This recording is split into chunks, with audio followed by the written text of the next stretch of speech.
So this talk is about a recent development of the Great Firewall of China, and it's joint work between a bunch of people, most notably Roya and David, who are both brilliant researchers working on fighting the good fight and coming up with techniques to circumvent internet censorship. And unfortunately, they cannot be here today. They didn't make it to Hamburg, so I'm the backup plan. So I'm the one presenting our work, and I hope I'm going to do them justice. And when I'm talking about the Great Firewall, then I'm talking about the Great Firewall of China. And academia has spent a lot of time researching this system over the last couple of years. So I'm maintaining an online bibliography where you can find a bunch of papers dating back many years. And at this point, we have a pretty good understanding of many aspects of this system. So we know, for example, what it blocks. We have lists of keywords, we have lists of domains, we have lists of URLs that are all blocked when you're trying to access the internet and you are in China. And we also have an understanding of how this thing works. We know what it does. For example, inject TCP reset segments into your TCP stream to terminate network connections. And the same for DNS.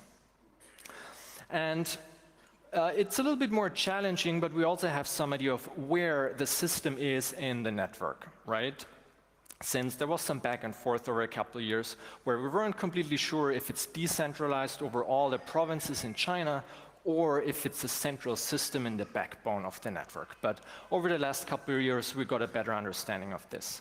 And we're doing pretty good. A big issue is still that it's difficult for us to come up with continuous measurements, right? All these studies, and ours is no exception, are one-off measurements. We do it once, we get the data, we publish it, but it could change tomorrow and nobody might notice.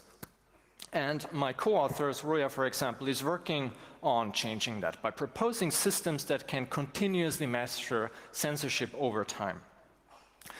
And before I start with the meat, I want to give you a quick overview of the most common types of censorship in China. A lot of domains are blocked, right? So this is off-the-shelf DNS poisoning. There is really not that much special about it. Imagine a user sitting in China trying to connect to a web server outside the country, and what happens is your traffic is basically subject to deep packet inspection. So this shady person here represents a deep packet inspection device. It looks at your traffic, and if it finds patterns that match censored traffic, then what you get is a bogus response, basically, right?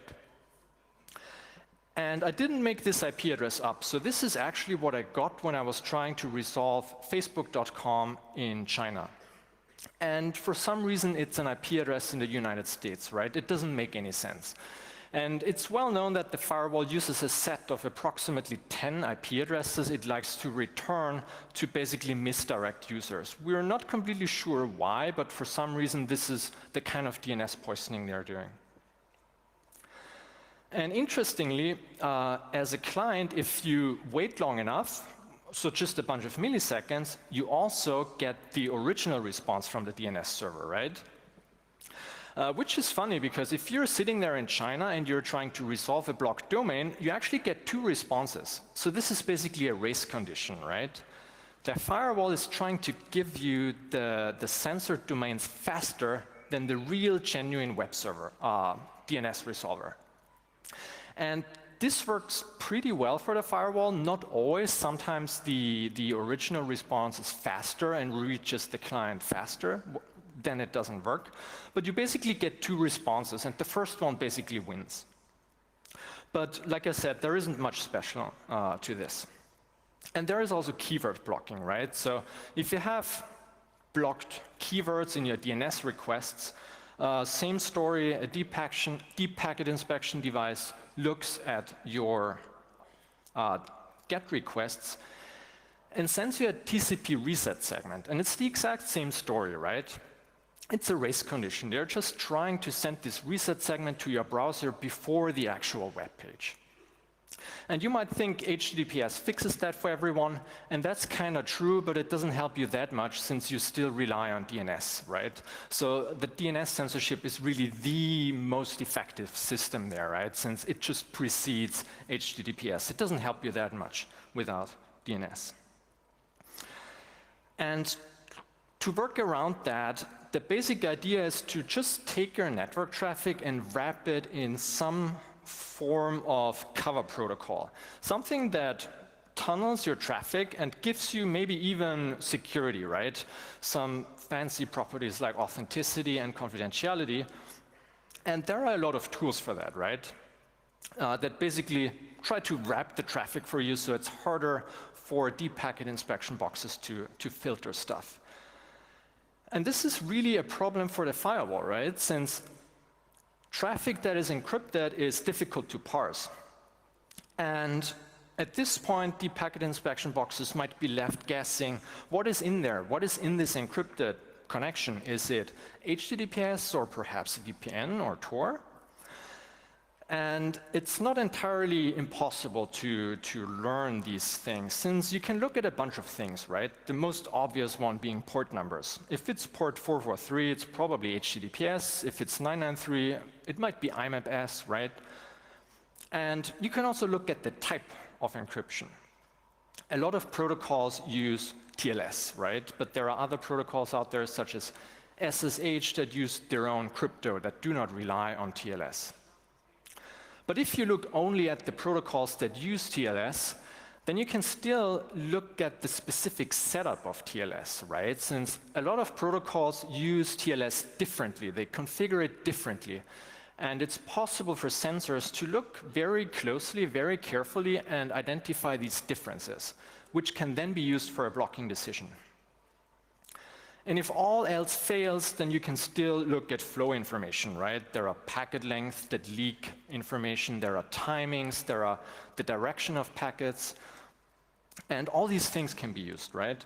But all it gives you is basically, you can make an educated guess, right? Often there is just not information in there to really know that this is something you want to block, right? So there is some uncertainty left, and this is poison for sensors, right? Since uncertainty leads to collateral damage, meaning that they end up blocking more than they really want to block. And who remembers this incident from a couple years back when the Great Firewall was messing with traffic to GitHub? And over a couple days, they gradually increased the censorship, and it looked like they were trying to see how far they can go. How much can we prevent access to GitHub before people start yelling at us, right?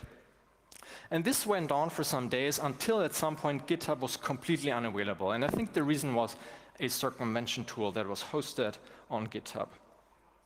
And there was some public outcry, right? People didn't just tolerate that. And at some point, they ended up reverting this thing. So they just unblocked it again. And this is really a good example here that collateral damage really hurts, right? And this is a useful thing for us to know because we can design our circumvention protocols in a way to maximize this collateral damage. But the system, the Great Firewall, is designed in a smart way, right? So they came up with a way to eliminate this uncertainty and to gain certainty when all you have is information to an encrypted protocol. And what they came up with is called active probing, or that's what we call it in our research paper. And it's actually really simple to understand, right? So again, imagine a TLS connection, an opaque connection between a client in China and a server in Germany. So the Great Firewall, in the first step, closely looks at the TLS connection, right? What is it? Let's look at the handshake, since it has some information in there, which could help us learn what is in there. And in the case of Tor, it's looking for something that is called the cipher list of a TLS client hello. This is basically a string that the client sends to the server to tell it what ciphers it supports. And it turns out that this is more or less unique to Tor. So the Tor project tries to adapt it to a Firefox talking to an Apache, and this works very well for a while until Firefox, moves on and does something else. So it's an annoying game to play, right? And this is what the Great Firewall leverages. So they look at this, and at this point they might think, hey, look, this could be a Tor connection. We're not completely sure because maybe there is some unknown protocol out there that looks exactly the same. But we have no idea, right? We need to have certainty because if we end up blocking it and it's this super important financial application that screws with our economy, then we're not much better off, right? So what they do in the next step is they launch a short-lived computer, a short-lived probe that connects to the same server in Germany and tries to speak the Tor protocol, right? And this is just a guess. They don't know if it succeeds. They just go ahead and try it and see what happens. Worst case, the server has no idea what this garbage is and just terminates the connection. But perhaps it answers with a Tor handshake. And if that happens, then the firewall has what it needs, right? It sent basically decoy traffic. It tried to fool the server into replying, and when it did, it knows exactly that this is a Tor server. And when this happens, you can block it, right? You can just prevent access. And this is quite neat from an engineering point of view, since you can do this without really bothering with IP addresses and IP churn and DHCP. It's completely dynamic. All you need to do is look at traffic as it traverses the country border, and you inspect it, and then you probe stuff, right? So it's a two-stage system. In the first stage, you do deep packet inspection on a lot of traffic, and a small subset of the traffic is suspicious, and then to understand what it really is, active probing is used. And I'm talking about Tor here simply because it's the most interesting example. So there are a lot of other protocols that are being actively probed. So in fact, the system seems to be modular, right? They can write easily modules for additional protocols. And so at this point, what we did was a research project. So we started compiling data sets. So the first data set we ended up calling the shadow data set. And it's basically what you would do if you would tackle such a problem, right? You try to get vantage points in China and in two different ISPs, right? So there is Unicom, which is a very large ISP in China, and there is CERNET, which is short for the China Education and Research Network. And it turns out that they filter slightly differently, right? Which is quite interesting. So not everyone is the same when it comes to packet filtering, right? So some people have filtered more than others. And what we did was we had these systems in two different networks, and then we repeatedly established Tor connections to bridges under our control. So bridges are basically Tor relays that are unpublished for the sake of censorship circumvention. And we established three different types of connection. A normal Tor connection, which isn't particularly useful for censorship circumvention, and the protocols OBFS 2 and 3, which are designed for censorship circumvention. And we did that for a couple of weeks over and over again, every approximately 10 minutes, right? So we ended up with a lot of connection requests. And we found out that actually this wasn't as helpful as we expected, since we didn't end up with a lot of probing IP addresses, right? So we created a second data set, which we called the Sybil data set. And this is basically a client in China that connected to 600 different ports, since we just used an IP tables redirect to basically fool the firewall into thinking that we're running 600 bridges on a single machine, right? And it basically looks the same. And that way we ended up with a lot of different probing IP addresses. And finally, we had a third data set, which we call the log data set. And this is really just a web server whose log files go back several years. So it's really cool because you can look at the logs and it tells you in some way how active probing evolved over time. All right, so the first thing we were interested in was where are all these IP addresses coming from, right? So we looked at our three data sets, And altogether, we had a little bit more than 16,000 unique probing IP addresses. And unique, right? So there is very little repetition. 95% of them were seen only once. And we also did reverse lookups, and we found strings like ADSL in there. So it looks like all these IP addresses, or a lot of them, originate from ISP pools, right? And the Whois record basically suggested the same. So this is not a small pot of IP addresses that is reused over and over. This is a large pool from basically ISP pools. And those are not users, right, the active probes. Those are automated systems. So this was really odd to us. And there is some set intersection, and there is one IP address among all of them that shows up a lot. So almost 50% of the probing activity used to come from this single IP address. And this system seems to be somewhat different from the rest because it seems to be a dedicated scanning machine. So I think it's not online today, so don't bother trying. It used to be recently. It also had an OpenSSH port. But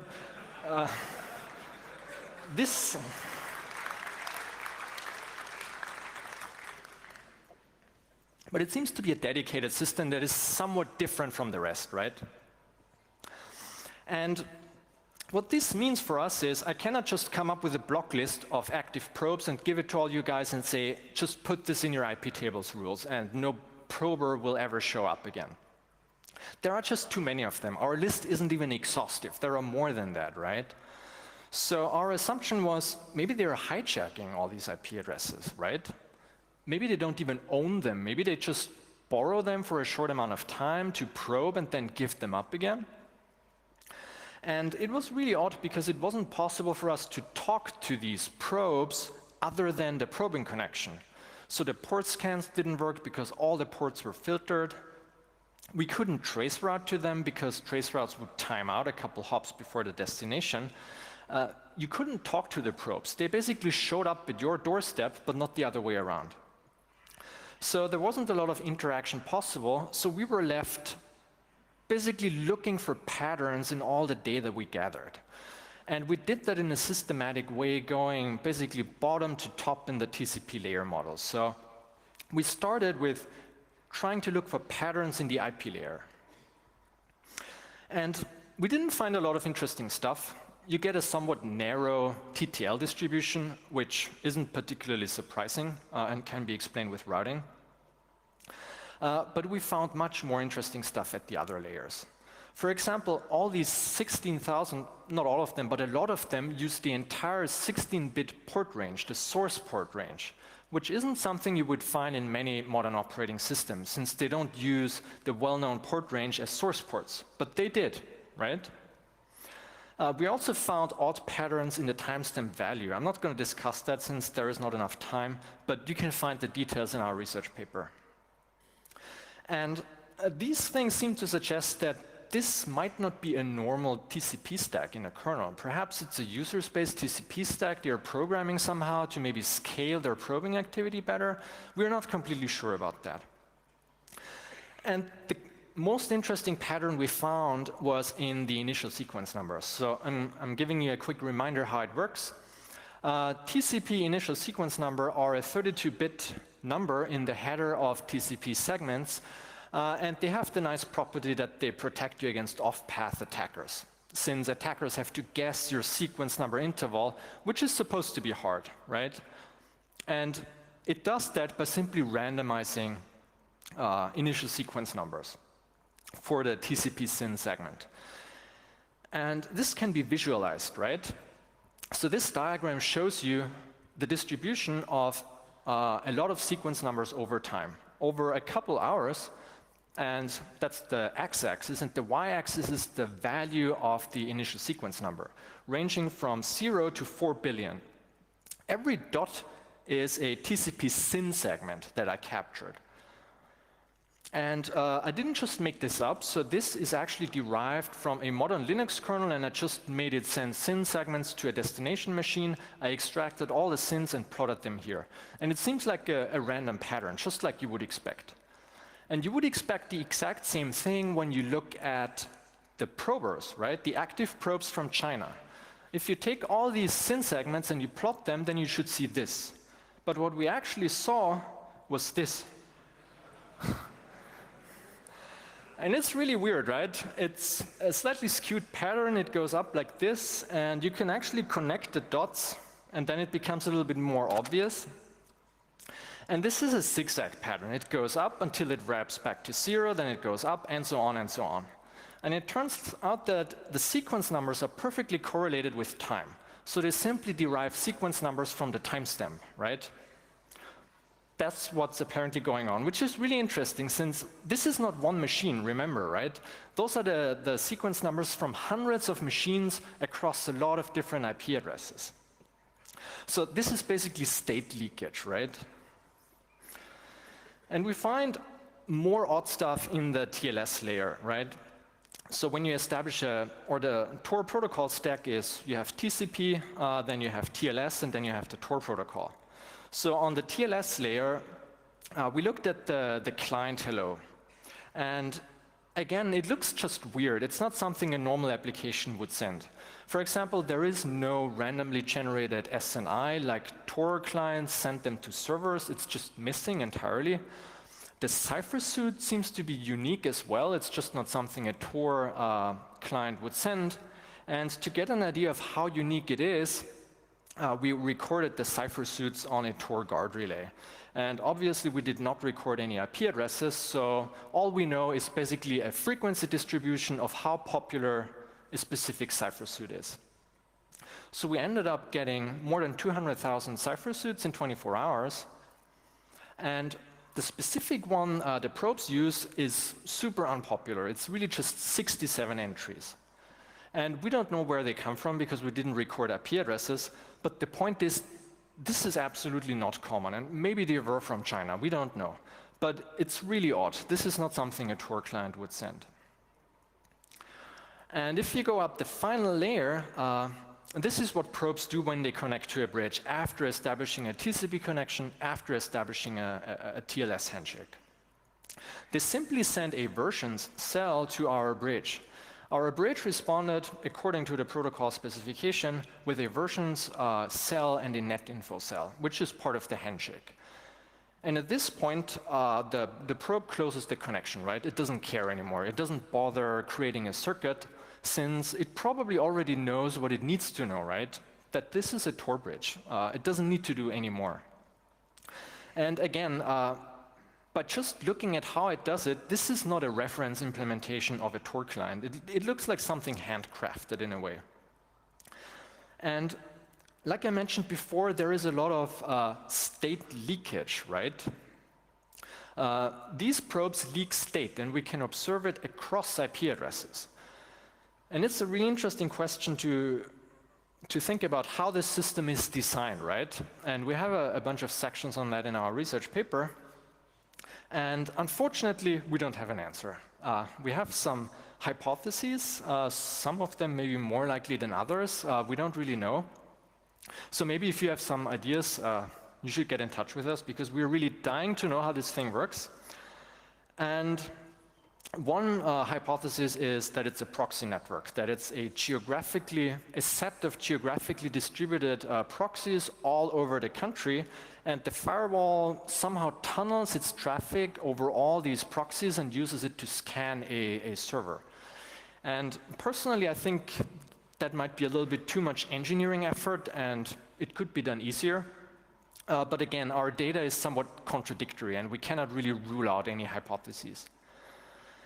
A second one is that maybe they have a server which is sitting in a data center at an ISP connected to a switch port. And whenever they want to borrow an IP address, they somehow update the access control lists on the switch and inject packets and try to talk and basically hijack the IP address for a couple of minutes until they are done, and then they can give it up again.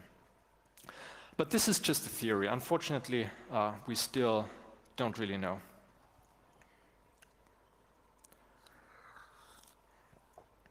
So I've talked a lot about the structure of this system. Another question is, how well does it even work? And this is what our shadow data set is able to answer. So we basically established connections, if you remember, over and over again. And every dot in this diagram represents one connection attempt, right? It either fails or it succeeds. So the successful ones are on top and the unsuccessful ones at the bottom. And we have both for Cernet and for Unicom, our two ISPs. And the one really cool thing I want to point out is look at the top lines of both. So sometimes it succeeds once. And 25 hours later, it succeeds again once. And this repeats, right? So it's a repeating pattern of being able to establish a Tor connection every 25 hours, which is really weird. So again, we don't know why. So one theory is that perhaps they're flushing their block lists every 25 hours and update them again, and maybe it takes a couple minutes. And in that time span, people can do whatever they want. It's one theory, right? And after all, it looks like all the quality assurance for the Great Firewall is done by academics anyway, so you might as well trust us and not the operators of the Great Firewall on that. It's not clear. So that's the effectiveness. And how fast are these probes, right? In 2012, it looks like they were batch processed. So it looks like there was a cron job running on a system, and every 15 minutes they would invoke that cron job to basically, process all the probing tasks. And it seemed to work fairly well. So this is a visualization we created back then. And apparently the system was improved not too long ago, and they basically turned it into a real-time system, which is really interesting. So this was derived from our Sybil data set. And on the x-axis, you can see the ports of our data set from 0 to 600. So for every port, you can see how long did it take the firewall for a probe to show up. And the delay is on the y-axis. And you can see that most points are very much at the bottom. So they show up really quickly. In fact, the median arrival delay is really just 500 milliseconds. So most of the probes only take half of a second between the initial connection from a user and the follow-up active probing connection. So these days it seems to be fairly efficient. And there are a bunch of outliers in there we cannot fully explain. So you see all those peaks and then they go down in a linear fashion.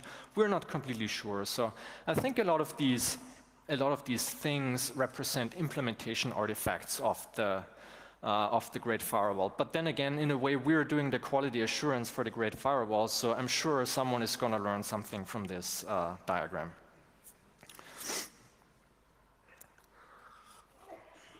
All right, so much for the design of the system.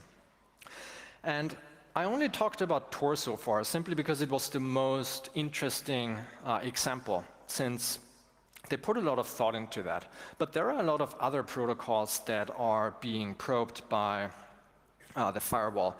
And this is an incomplete list, right? It looks like it started in 2011 when somebody wrote an article and published it and wrote about how he received those weird SSH packets from China with a seemingly random payload. And back then, it wasn't really sure what it was or what it was used for, right? Since apparently it was just probing activity. There was no blocking going on. So probing doesn't automatically equal blocking, right? There is a lot of probing going on and never a blocking decision. So maybe there is just experimentation going on. It's not completely clear. There was probing for OpenVPN for a while, for soft ether, which is part of the VPN gate protocol. Tor, as I already talked about. Also for Google's AppSpot, since there used to be a small and really clever circumvention protocol named GoAgent. And I guess that perhaps they came up with this probing activity to detect those GoAgent instances. And maybe there is more. I'm sure there is more out there. And maybe someone even has an idea. So please get in touch with us. And we also looked closely at how the Great Firewall deals with OBFS 2 and OBFS 3 probing, right? And again, it doesn't take a long time to figure out that there are oddities in there you wouldn't expect in a normal connection. And again, it looks like they're just not using reference implementations, which I find surprising, right? Since all this software they are trying to probe, from Tor to OBFS 2 and 3 to OpenVPN, it's all free software, right? You can just download it from a website and you can throw it into your probing system and let it run. But still, for some reason, all these things seem to be handcrafted in a way. Maybe to be more efficient, or maybe nobody wanted to bother with figuring out how to properly use the original software. It's not clear. But the ironic thing is that this handcrafting makes it possible for us to fingerprint the active probes after they fingerprinted all the traffic from circumvention protocols, right? Because just like circumvention protocols leak state, the active probing system does as well. And what we find are things like the padding that is being used in OBFS 3 looks somewhat different, right? It's according to the specification, but instead of sending one TCP segment, 2 segments, they're just sending 1, right? And we even found cases of duplicate payload, which you really shouldn't find in the data because the payload is supposed to be uniformly distributed, and the odds of getting the same payload across 2 IP addresses, actually even for just 1, should be really low. So in that case, 2 IP addresses showed up and with an identical payload, right? And again, it looks like they're just leaking state all over the place. And remember that we also had this log data set, which is basically the logs of a web server, and it allowed us to look back into the past and how probing evolved over time. And we ended up creating this diagram. So we could identify a lot of probes in the data. We are fairly certain that it should be free of false positives. And it dates back to 2013, right? And the magnitude of the protocols refers to basically how often we saw it in a given day. And this is really cool since it gives you some idea of how the firewall evolved over time, right? Like I said, it's not a complete diagram, but we can learn some things from it. Like up to the end of 2013, there was apparently a lot of probing activity, and then for a couple months, it almost stopped. There's some trickle still going on, but we don't know what was going on in that time span. It was just not that much probing. We can also see how new protocols were introduced and maybe even tested, right? So that's really cool to see how all these things started to happen over time. But again, take it with a grain of salt, since it's just not complete. I'm sure there is more to this than what we have captured in this diagram. And on our project website, we have a bunch of instructions that you can run on your web servers or on all your boxes to find your own probes, right?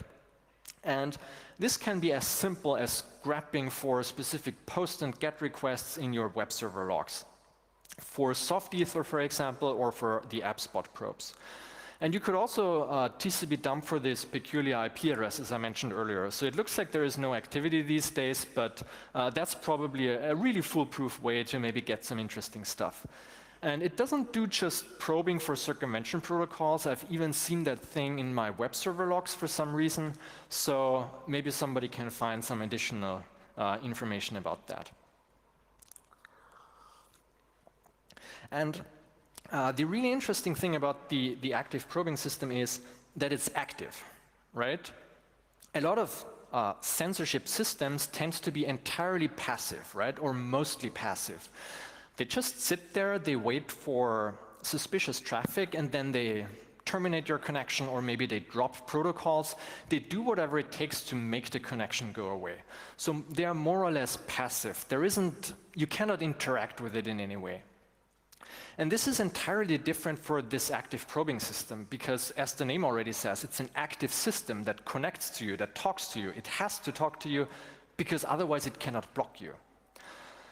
And the interesting thing is that its nature, its active nature, makes it possible to interact with it in unexpected ways, right? And we don't have a complete list, but there are a bunch of things you can do to make the life of the active probing system a little bit harder, right? So one is, how large is the block list they have, really, right? So we had this Sybil data set, and we redirected 600 ports to a single Tor port, which means that we basically put 600 new entries in their block list. But that's just 600, right? Every computer, every IP address has more than 60,000 ports, and you can use them all, right? So every single IP address is able to add 60,000 new entries to their blacklist. And that's what you can do with one address, and then you can continue to scale horizontally. And a single /24 network can add 16 million addresses, right? So imagine if all of you would team up and do something like that. So I guess it would be pretty easy to hit the limits quickly. And you can do something very similar for file descriptors, right? So file descriptors are OS imposed, and it's not clear what the limit is for this system. But by simply establishing a lot of connections and keeping them open, you can maybe get closer to that limit, right? So you just attract a lot of probes, and then you don't let them go away, right? You just don't send data. You establish a TCP connection, but you don't send them data. So you keep them waiting, right? And at some point, they will probably time out, so you probably have to scale it horizontally too. But it's not clear what happens if the system runs out of file descriptors, right? Will it just stop probing new systems, or what's going to happen? It's not clear, so maybe this is a way to just prevent additional circumvention servers from being blocked.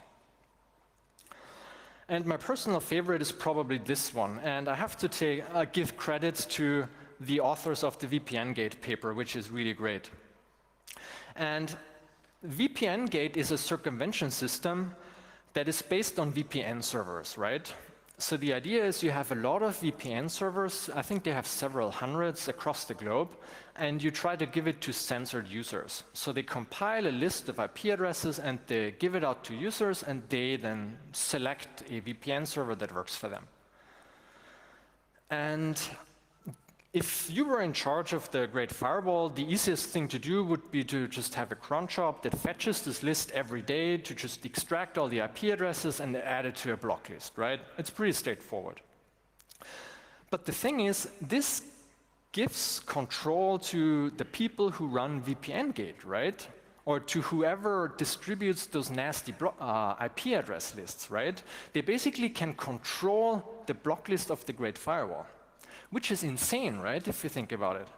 And it's not just about the IP addresses of VPN servers. It's just IP addresses, right? So what happens if you put Windows Update in there? And entire China is no longer able to update their Windows because the Great Firewall is just randomly pulling in IP addresses from a list.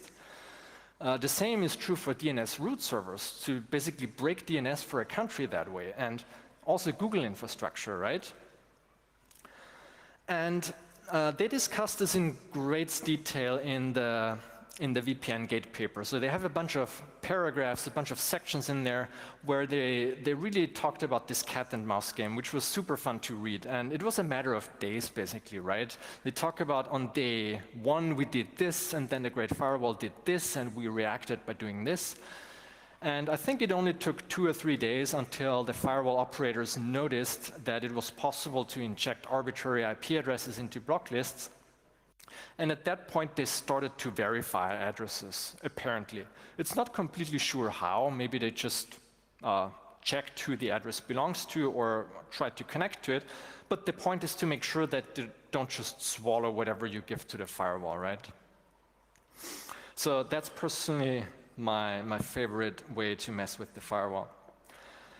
And so far, I've only talked about how the system works, but not much about how it can be circumvented, right? And it turns out that not all is lost, and we still have a lot of ways that we can use to have connectivity in China. And one way is to just look at how the Great Firewall deals with TCP segments, right? Since when I talk about DPI, you probably just think about pattern matching, right? Finding byte sequences in TCP segments. And there is actually much more to it than that, right? Since you need to reassemble the TCP stream, which is actually not a trivial thing to do if you are dealing with network packets that were crafted in a way to make this super hard. And that you can do, right? So to deliberately make it hard for them to reassemble. And we actually exploited that a while back, since at this point the Great Firewall didn't reassemble streams. And maybe for performance reasons, it's not clear why, right? So after all, it's just simpler to scan packet by packet without reassembling the stream. And we wrote a tool that basically manipulates the TCP window size on a server, which can be used to instruct the client to break its signature into two pieces, right? And that was enough to circumvent the DPI engine, right? So you basically just instruct a client to break the signature into two pieces, and the firewall is no longer able to identify it. And this worked approximately for a year until it was fixed. And it was never meant to be sustainable, but it was a nice hack anyway.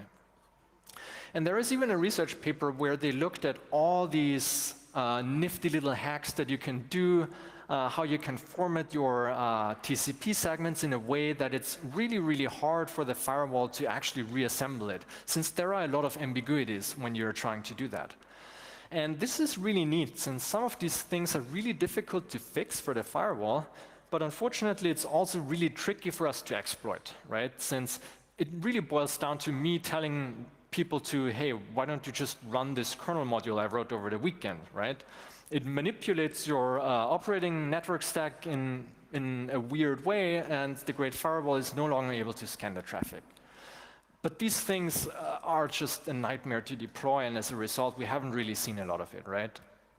And it gets a little bit easier with cool APIs like the kernel's libnet filter API, but still, it's just not very reasonable to deploy.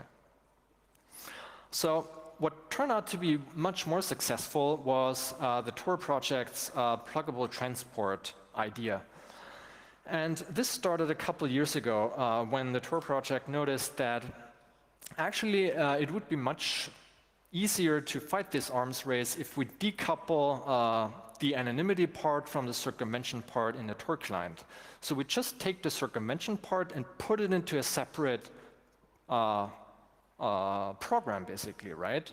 So instead of two Tors, server and client, talking directly to each other, what you have is an additional proxy sitting right in front of these two Tor instances, and they scramble the traffic in a weird way in between them, but the Tor clients basically just talk to an additional SOCKS interface. And since it's SOCKS, it's really easy to use for a lot of different applications. So the cool thing is this is by no means specific to Tor, and in fact, a lot of different systems started using it. So there is basically an open specification about it at this point.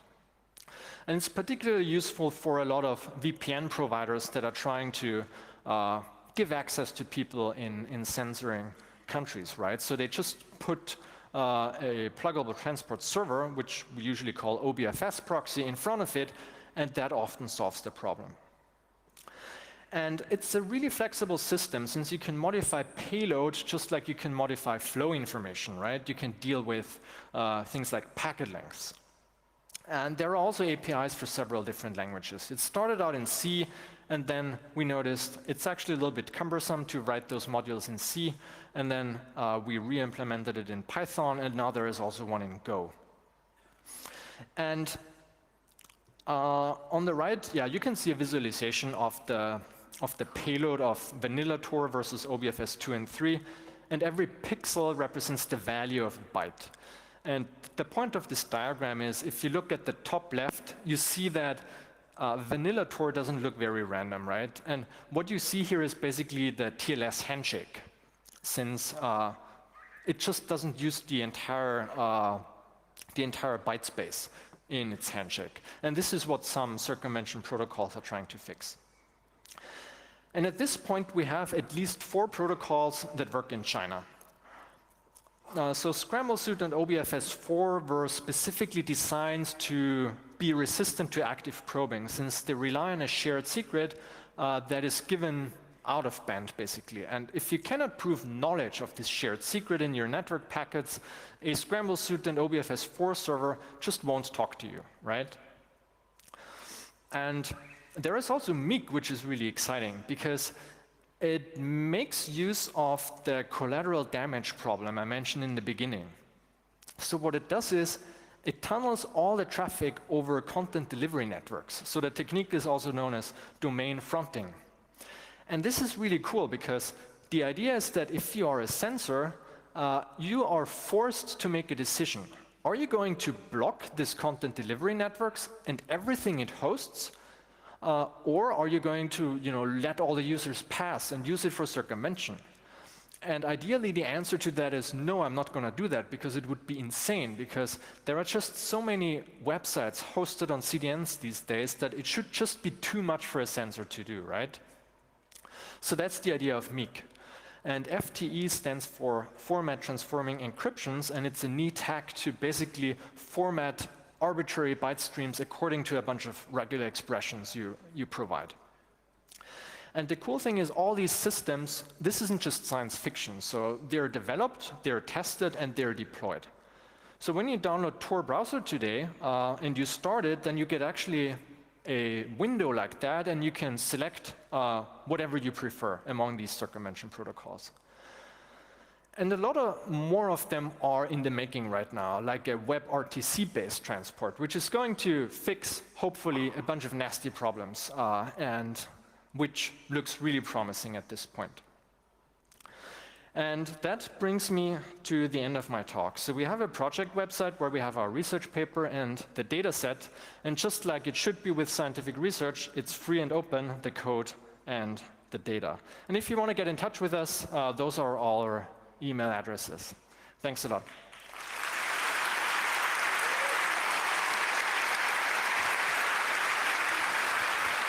Okay, perfect. Thanks so far, Philip. We have about 13 minutes left for questions. So if you have a question for Philip, please line up at one of the 6 microphones in this room, so we can get you on tape and everybody on the stream can also hear your question. All right, then mic 1, please go ahead. Thank you for the talk. I got a question. Are there any similar things known to North Korean internet, or do they censor in a similar way, or censor they at all, or yeah? Question is if there are similar systems in different countries, and I'm not aware of any, right? And I wouldn't be surprised if that happens at some point, since that kind of stuff is easy to put into DPI boxes by Western countries and then sell it to other countries, right? So I'm not aware of anything now, but I wouldn't be surprised if it happens soon, unfortunately. Okay, quick thing before we continue the Q&A. Please, if you really do need to leave before the Q&A ended, please do so quietly so we can pay some respect to the speaker and finish the Q&A. So please, mic 2, go ahead. You were wondering about the probes, where they were coming from. Many computers in China still run on Windows XP, and the virus scanners are from state companies. So what about the botnet? Have you thought about that? Right. That's a good question. We thought about that, and we cannot rule it out, right? So our thought was, it would be hard to keep that secret, right? I mean, then again, maybe nobody ever noticed. Maybe. All right, mic 3, please. Did you do any analysis in regards of IPv6? Because it adds complexity and new challenges. Right. Unfortunately, we didn't. So I hear that rumor a lot, that IPv6 is censorship resistant simply because DPI boxes don't support it very well. I don't know if it's true. It sounds pretty cool, but unfortunately I don't have any info on that, no. All right, do we have a question from the Signal Angel and the internet? All right. Question from Alex, CCP2. Has any engineer from the inside leaked anything about the Great China Firewall? I'm not aware of anything, but that's one of the reasons our email addresses are on the slide, I guess. All right, then just another question from IRC. What reason is there to think that China only operates probes from and inside China? Oh, I see. So I guess it depends on the infrastructure too. Maybe it's just easier technically. And so there is a technical reason, and I'm sure there is also a political reason, since you can do that in your own country, but I guess if you start messing with that stuff in different countries, that has a huge political impact. And I guess, you know, people tend to be smart enough to not ignore that. So yeah, I think those are the two answers, that there are technical and political reasons to not do that. But there is actually research that looks at the collateral traffic of DNS injection in China, right? DNS poisoning. So traffic that traverses China is also subject to DNS poisoning, even though the sender and the receiver are outside of China. But that seems to be accidental as far as I know. Okay, then another question from the room, mic 4, please. Hi. I was wondering if they ever block the source instead of blocking the destination. Oh, I see. Not by IP address, I think.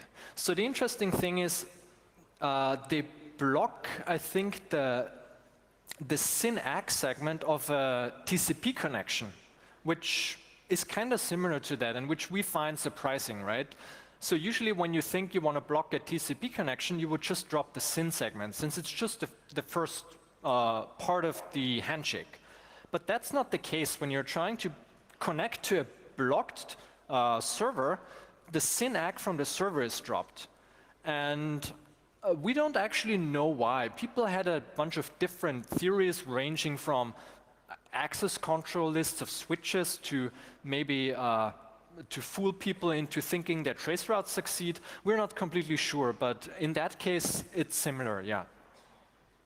All right, then another question from our Signal Angel, please. Chainix wants to know, has anyone tried to use the probes against them, like prepare a honeypot, and when the probe arrives, try to fingerprint it, analyze it, exploit it? Right. I'm not aware of that, but again, I think there are more ways for this system to fail. Like, what if you could start adding all these probe triggering signatures to really popular protocols, right? And all of a sudden, the system is supposed to scan all these targets. So I'm not aware of anyone exploiting probes, but I guess there are more ways to trick them into doing things they're not supposed to do. Okay, I think mic 5 has been waiting for a while. I just looked through my logs and I found some of these requests, for example, for the VPN service, etc. Do you need some more information for a data set? That would be amazing if you could drop us an email. Awesome, thanks a lot. All right. I think we have plenty of questions from the internet, so we'll go back to that. Tuxel is curious. Do you have any idea about the algorithm that is used behind the sequence number, initial sequence number that GFV probes use? We don't. What seems to be clear is that they derive it from time, but the exact algorithm, how they do it, I'm not aware. Okay, all right. Then back to mic 1, please. Do you have a clue about the technology stack they are using? I heard something of Western companies that are involved in the Great Firewall. I think there is actually enough know-how there to not having to rely on that. And yeah, the technology is a good question, since it looks like that might be a TCP stack in user space, and we're not sure. So if someone is an expert on that, maybe they could just look at the packets. We have the PCAPs online, and maybe infer what kind of user space TCP stack is used for that. Okay, all right. Then mic 3, please. Hi. Now, some impulsive thoughts after hearing about your research. The sequence numbers and also the IP stack range, I was wondering if you have thought about maybe a single machine or a few machines that are actually playing on behalf of multiple addresses. I've played in the past in a single local area network. Basically, I was able to respond to packets with different identities, with different IP addresses. So maybe if they could do that on a higher level, they could steal identity and then send packets with from different IP addresses. Just asking if you thought about that or this could be possible. I'm not sure if I fully understand, but it sounds like something to look into, yeah. Okay. So we have some more patterns in the TCP/TS val that actually suggests that there are like a small handful of physical systems, like maybe 10 of them.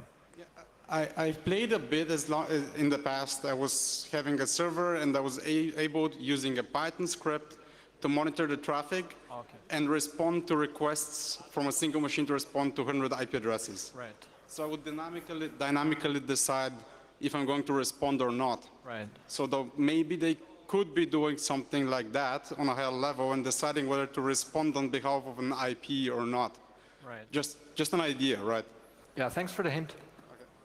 Okay, because there's plenty of people, we're going to stay for another question at mic 3. Can you give an estimate on which mechanism, DNS poisoning versus deep packet inspection, which one is more effective overall for the censorship thing? Right, so deep packet inspection is basically just finding patterns in inside packets, right? So you basically use DPI to do DNS poisoning. So maybe you meant the reset injection as opposed to DNS poisoning, I'm not sure. No, I mean in comparison, if they just block the IPs and prevent you from accessing the servers, or if they just say, okay, you can't access facebook.com because we don't like the website. Right. So it looks like countries are generally moving away from IP addresses since it's just a mess to deal with, right? You want to be independent of endpoints and not deal with things like IP address churn and that kind of stuff and content delivery networks. So it looks like there is a trend to move towards being completely dynamic and only look at, you know, flying bytes instead of endpoints. Because for the DNS poisoning, that sounds like it could be just solved with DNSSEC. You just authenticate the responses and you pick the one which is authenticated? Sure. I mean, there are ways to fix that. You could also just, you know, wait until you get both responses and pick the second one. Yeah, I guess, yeah. Yeah. Okay, thanks. Okay, for the last 2 remaining minutes, please be quick and precise with your questions. Mic 2, please. There are a lot of papers about the GFW, and you talked about the fingerprints the GFW is using, and does the research you are doing on those fingerprints and the publication of those researches lead to a change of those fingerprints of the Great Firewall itself? Right. So that's a good question. They change anyway over time, right? People start using different systems and those fingerprints change, but we're not talking about days or weeks here generally. So those changing fingerprints, it feels like it's a matter of months and sometimes almost years, right? Since I guess there are just not a lot of people working at the Great Firewall who have time to adapt to new technologies all the time. So I guess the answer is they do change, but I think talking about it in public is not the major driving force for the fingerprints to change. And are they adapting them to react on the research you're doing in the Western world, or are they just changing it for other reasons? So I'm sure there is some adaptation going on. So one important thing is nobody cares if you have your own circumvention tool that is used by 5 people. What matters to governments is circumvention at scale, right?